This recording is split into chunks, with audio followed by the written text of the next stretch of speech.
What's going on YouTube? So in this video I have two games I thought would be pretty cool to show. I don't know if you've ever seen this because I haven't.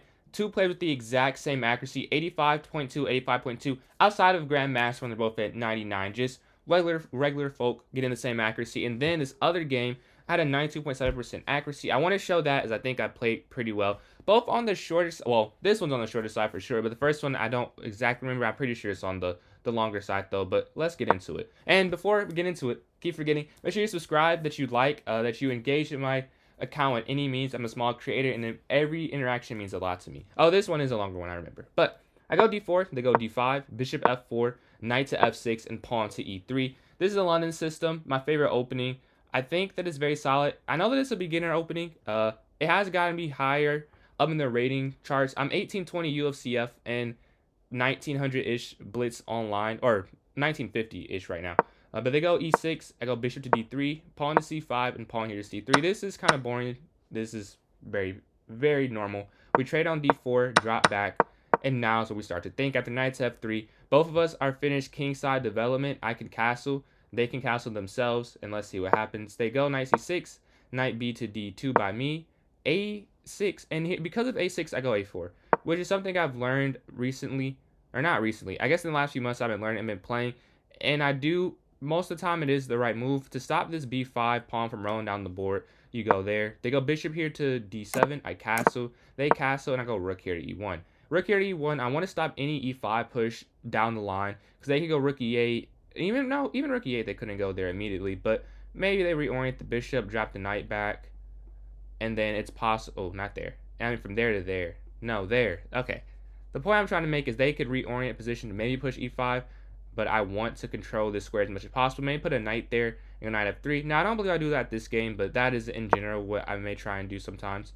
But here I go queen e2, rook to e8, rook f e8, and that's a mistake, but I make a mistake myself.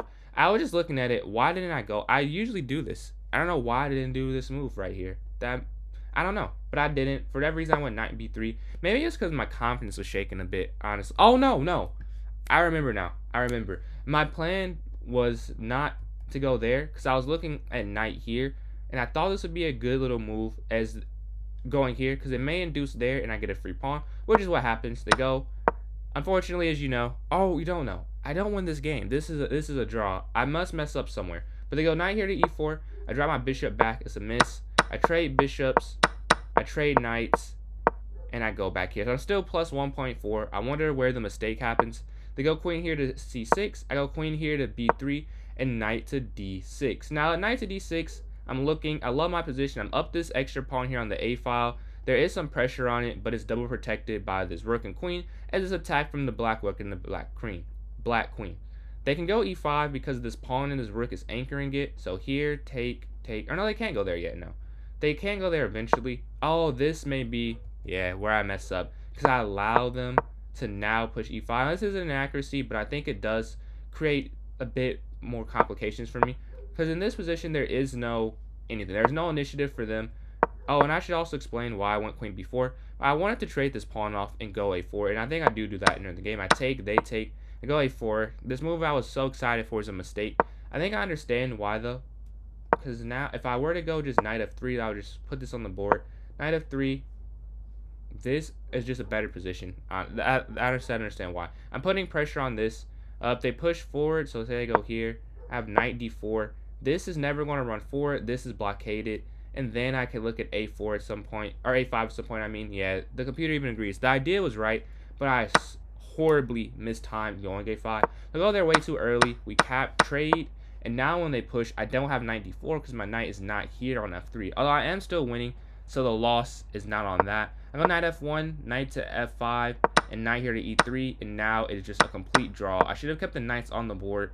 That was my mistake, but I don't. They go rook here to b8, and what I miss here, after I go b4, is rook to a8, a great move. Now, what I should have done instead of b4 is queen down to a1. The issue is I was moving. I wonder if it showed. Yeah, it has timestamps.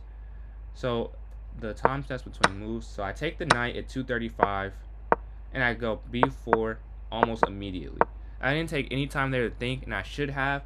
It sucks. I wish there was a way to know exactly when you should sit there and figure out what you want to do, but this is not the case where I used it the best. So after rook to a8, it felt like a draw. I knew it was a draw, and it was. I go queen here to c5.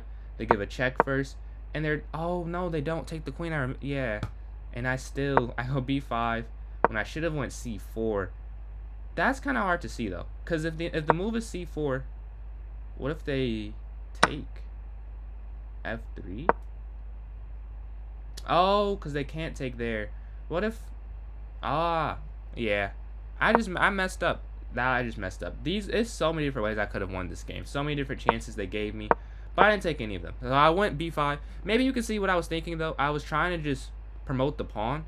But I realized shortly that they can just get behind it. And once they do this, this is just a draw. After b7, check, I have to do this. And we kind of just go into this end game. We trade. Actually, I end up winning. Oh, I messed up again. This is -2. Rook down. Really? I thought that the other move was better. Wow, that's crazy. I thought getting this way, but maybe it's because when I go down, I can push and I'm controlling the rank. Whereas you'll see an issue that persists after this is they can control the third rank. So when I go do like this, the whole time, wow, I'm still winning. This is not a good game to show. But I gotta show my full experience. This was not the best one. The good thing is I was winning a lot. Like, there were a lot of chances that I missed, which does suck, don't get me wrong. But at least not a lot of chances that I missed defending. It's that I missed attacking. Because, like, worst case scenario, in this game, I end up drawing. And at some point, I realized that, just got to repeat. As I'm low on time, I didn't think it was a way to win anyways. And this is a draw. So this game, I thought it was pretty cool. We got the same exact accuracy. Haven't seen that before, like, in the mid-80s. I've seen Grandmasters. Not even Grandmasters. I don't think they've got the same accuracy to what I've seen. Usually some point of a difference off. And this one's cool. And so, another reason I showed this game, I should mention at the beginning, and maybe you saw when I did it, this also has the exact same accuracy, 85.2. I would have shown this one anyways, but 3 of the 4 accuracies in these 2 games are the exact same. I wonder what the odds of that are, like, almost impossible if you think about it, because there's so many decimals, imaginary. So, like, 85, this is a math rant, but it'd be 85, 1 out of 100, right? But if it's 0.2, you have to count the 0.1, 0.2, 0.3, 0.4. So then it'd be 100 times 10. So that would be 1,000. So it'd be 1 in 1,000, 1 in 1,000, 1 in 1,000, which is like a big number. So very rare that this will happen is my point. But I digress. Let's get into the chess review. This is not a math account, although my major does involve math. They go d4. I go pawn to d5, pawn to c4, pawn to e6, and knight to c3. They're playing the Queen's Gambit Decline, an opening I play quite a lot, and I am well versed in it. Hence the accuracy 92.7, because I know a lot of the opening. They go bishop g5, bishop e7, knight b to d2, castles, e3, h6, and bishop here to h4, kicking the bishop back. My turn again. Sorry, I don't want to say they, but I do this. I go b6. I was going to c6 a lot of the day, and I was getting smacked. Like, I was losing. I was on a 7-game losing streak, but I ended on like a 3.5 out of 4 streak. And I talk about this a lot, but I just love to tell other people, like, try and convince. Tilting, I don't think is real. I do not feel tilting is tilting. You are playing bad. Like, you're getting outplayed. And that when it happened to me, I was on the 7-game losing streak. I'm like, well, I'm not playing worse than I'm playing worse, but not because of this unimaginable factor. I'm just getting outplayed right now. So I keep playing until I start playing other people. That's my thought process. Maybe some people need breaks, but when I'm playing bad, I almost want less of a break than if I'm playing good. Like, honestly, I just love chess. So if I'm playing good, I want to keep that good feeling. And if I'm playing bad, I want to get that good feeling. So that's just my 2 cents on that. I'm not a master, trying to be, but when I am a master, maybe what I say has a little bit more weight. And I'm speaking that to existence. They go bishop d3. I go bishop to b7. They castle. Knight b to d2. Rook to c1 and pawn here to c5. Advancing. They drop back to, what is this? To b1. I roll rook over to c8. Pawn to b3 and bishop here to a6, looking to pin, but this pin is very pedestrian, very weak, as this is so easily avoidable with rook to e1. I take the pawn, they take the pawn, I take that pawn, and they take this pawn. And as you see, I didn't want to spend very much time. I'm at 4 minutes and 48 seconds after 15 moves.